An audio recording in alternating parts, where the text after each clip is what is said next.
জাহান্নামে কেন অনেক নারী থাকবে জানেন? কারণ তারা শুধু নিজেরা অপরাধ করে না, যার মুমিন মানুষের নূর তারা কেড়ে নেয়। দ্যাট ইজ ওয়াই তারা জাহান্নামে বেশি থাকে। মেয়েদেরকে বলছি স্পেশালি, হয়তো এই কথাগুলো মেয়েদের কাছেও যাবে।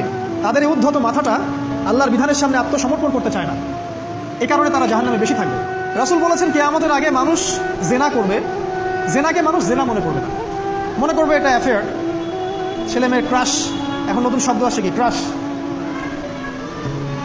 চোখে চোখে কন্ট্যাক্ট হবে, কো এডুকেশনের মাধ্যমে মোবাইল নাম্বার এক্সচেঞ্জ হবে, রাতের বেলা কথা হবে, ফোন হবে, তারপর চা খাবে, কফি খাবে, ঘুরবে, আস্তে আস্তে বেড়ে যাবে, তারপরে ব্রেকআপ হয়ে যাবে। তাদের কাছে সিম্পল, এটা খুব সিম্পল, সিলি ব্যাপার। আর কোরআনের কাছে এটা কি? জিনা। এক কথায় কি? জিনা।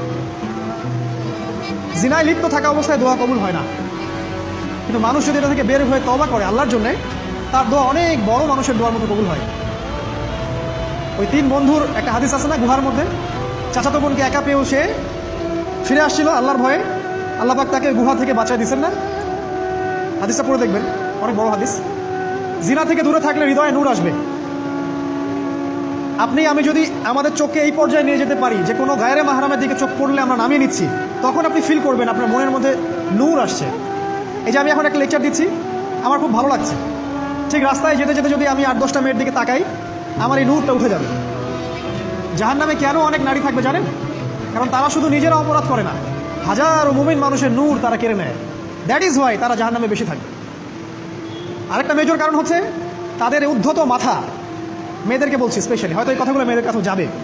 তাদের এই উদ্ধত মাথা আল্লাহর বিধানের সামনে আত্মসমর্পণ করতে চায় না।